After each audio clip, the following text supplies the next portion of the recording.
कहानी का शीर्षक है घमंड। एक राज्य के राजा ने अपनी बढ़ती उम्र को देखकर यह फैसला किया कि वह राजपाट से संन्यास ले लेगा, परंतु उसका कोई पुत्र नहीं था जिसे वो राज सौंपकर जिम्मेदारी से मुक्त होता। राजा की एक पुत्री थी जिसकी विवाह की योजना भी राजा को बनानी थी। इसलिए उसने मंत्री को बुलवाया और कहा कि कल प्रातः जो भी व्यक्ति सबसे पहले इस नगर में प्रवेश करेगा उसे यहाँ का राजा नियुक्त किया जाएगा और मेरी पुत्री का विवाह भी उसी के साथ कर दिया जाएगा। अगले दिन राज्य के सैनिक फटेहाल कपड़े पहने एक युवक को ले आए और उसका राज्याभिषेक किया। राजा अपनी पुत्री का विवाह उस युवक के साथ करके जिम्मेदारियों को सौंपकर स्वयं वन प्रस्थान कर गए। धीरे धीरे समय बीतता गया और उस युवक ने राज्य की बागडोर अपने हाथ में संभाल ली और एक अच्छे राजा की तरह वह राज्य की सेवा में लग गया। उस महल में एक छोटी सी कोठरी थी जिसकी चाबी राजा हमेशा अपने कमर में लटकाए रहता था। सप्ताह में एक बार वह उस कोठरी में जाता, आधा एक घंटा अंदर रहता और बाहर निकलकर बड़ा सा ताला उस कोठरी में लगा देता था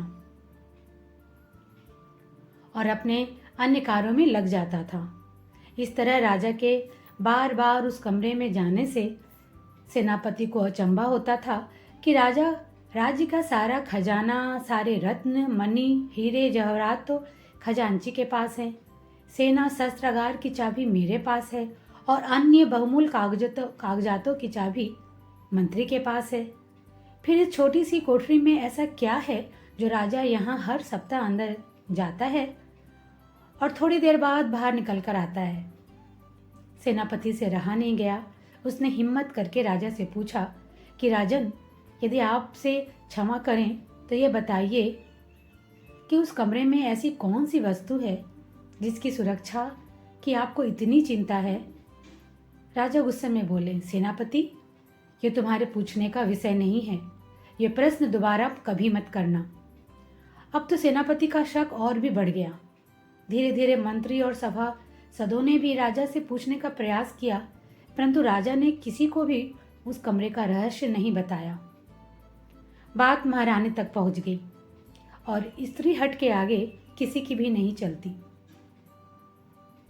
रानी ने खाना पीना त्याग दिया और उस कोठरी की सच्चाई जानने की जिद करने लगी। आखिरकार विवश होकर राजा सेनापति व अन्य सभासदों को लेकर कोठरी के पास गया और दरवाजा खोला।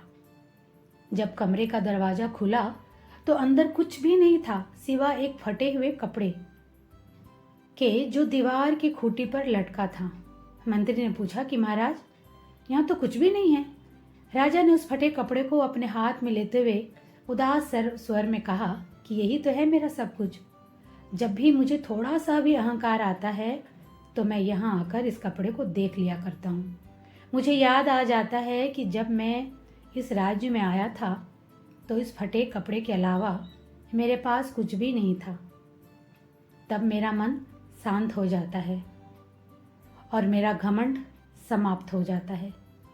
तब मैं वापस बाहर आ जाता हूँ।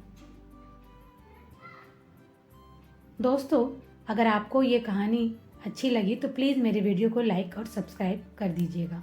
Thank you.